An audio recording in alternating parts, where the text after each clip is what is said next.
uh, uh, basically then you have a feedback loop that tells the body what it needs, how to cause the homeostasis. This is the advantage of having a technology that is a signal versus just injecting hormones. Because when you inject hormones, you don't know how many hormones the body actually needs, and of course some of it will be excreted, but still, you don't know, it's not the body doing the job basically. Here it's the body very neatly, knows exactly what it needs, it gives the feedback loop, everything is organized in that cycle of the body. So you have the growth hormone as well, that from the pituitary gland, it's going to go to the muscle, and basically does it by becoming IGF-1 in the muscle and the liver, and it's the IGF-1 is how it's been kind of transformed that will cause the muscle growth and also will cause the bone growth. And that's where we've seen the DHEA disease involved. And we have seen increased concentrations of growth hormone, D3, and DHEA. So here is the lipolysis and the muscle building that are happening from hormones. And here what you see is the little kind of diagram of the ATPase. So the glucose goes here, and the ATPs, it has 2 phosphates, it turns into 3 phosphates into that ATPase module, and ADP, adenosine with 3 phosphates basically, is what is the energy source. And this is the money basically. So basically you go into the fat cell, you get the permission to kind of create that transformation, and ATP is the money that will buy you to build your house, which is equivalent to building the muscles in your body. And this is what the ATP looks like. This is a very interesting time reversal mechanism. As you see, the electrons can turn this module clockwise, and by adding a phosphate, and that's ATP. But if there is no protons and no electrons, when there's no glucose that was burned basically, this module spins the other way, anti-clockwise, and turns the ATP into ADP. ADP diphosphate has 2 phosphates. So this phosphate is a very interesting element that basically is time reversal. It's the main aspect that is added to create the energy source. So very interesting, if you look at normal growth hormone, okay, somebody that has normal growth hormone, and somebody that has low or no growth hormone signaling, and you can see how the subcutaneous and the visceral fat are much bigger, and somebody that has high growth hormone signaling. So what we look like has to do with the growth hormone pretty much, and the signals. It has to do with signals, let's put it that way, because it's a lot more complicated than saying it's growth hormone. It has to do with signals. So somebody who is hypothyroid, of course, he is not going to get the same benefit on the gym. And also somebody who is growth hormone deficient, they can be on the gym all day, every day, for years, and get no benefit. Why? Because they are growth hormone deficient. So is it the exercise that does the job? No, it's not the exercise. It's the hormones that are released as a result of the exercise, as a result of the motor nerve that gives the signal to the brain to release the hormones that do this particular effect of lipolysis and muscle hypertrophy.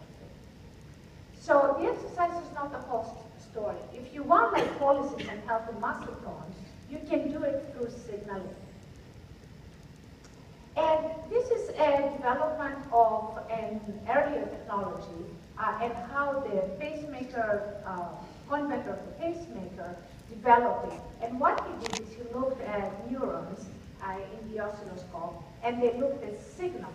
And he started building a signal that would be equivalent to the signal of the motor nerve. And it took him about 27 years, basically packing frequencies together the way you build a house. So it wasn't one frequency. It was up to 1,000 to 3,000 frequencies that could create that signal to the motor nerve. Well, here is the trick. If a signal is compatible with the central nervous system, then synapses and reaches the brain. But if it's not in sync with the nervous system will discard it. So you can not just throw in any signal and get the same effect. It has to be a signal that is compatible with the nervous system, and that specific signal of the motor nerve. That's why it's such a complex process. So for the brain to do that, you need the correct signal, so to say. And there are billions of incorrect solutions and only one correct solution. That's why it makes this task so difficult.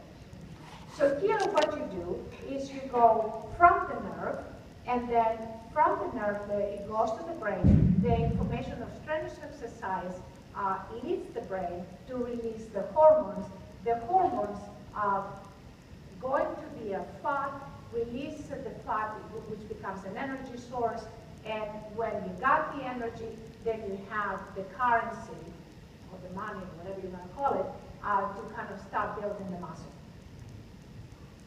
So there is independent research in London University, and what they did is they found that signaling technology, basically signaling to the motor nerve, produces rapid hypertrophy, which is the result of changes in gene expression.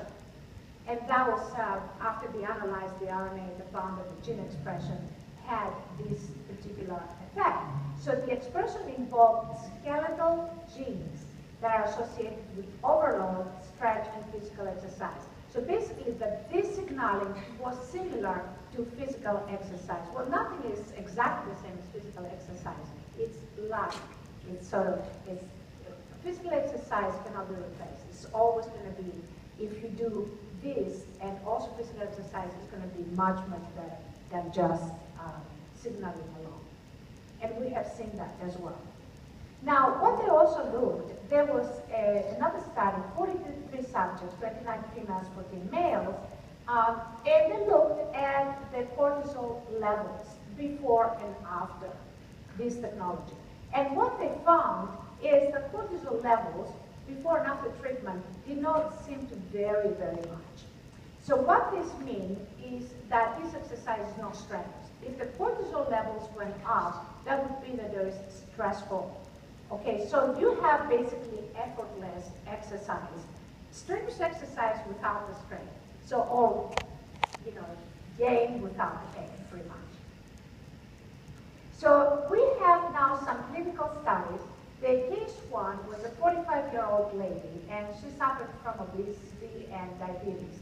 And what was found is that after 20 treatments, obviously this is a study from India, and the weight went down. Remember, you're exchanging fat with muscle, so weight doesn't really matter as much, but her weight went down, and the fat content was significantly reduced. One of the very interesting results was the diabetes status that she went on oral drugs, so it got improved. But one of the most interesting things, it was the fatty liver and no evidence of fatty liver after the treatment, which again signified that the technology went very deeper to the visceral fat areas, which of course cannot be touched by many different technologies such as lasers and radio frequency or plastic surgery. You cannot do that because it will damage the organs. And there was a significant effect on pain. And this is what this person looked before and after. She did have quite a big difference on the way she looked. Now, a second case study just gave us 42-year-old gentleman, and he lost quite a bit of inches, fat content went down, and this is his picture. Another clinical study, 43-year-old lady, severe obesity and insulin resistance. I want to show you, you see, that's not a very big difference in this particular lady. However, her insulin fasting went from 25.8 to 8.7. Insulin BP went from 136 to 14. And triglycerides went from 294 to 197, almost half. And the good cholesterol increased. So she had significant health benefits from it, even though she lost a little bit, but not that much. I mean, she still looks similar to me.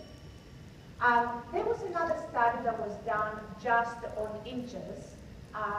18 subjects, 12 females, 6 males, and there were 12 treatments from 8-8-10 to 3-9-10. And if you can see, the fat content, the body fat, from the first and the second treatment wasn't that much difference.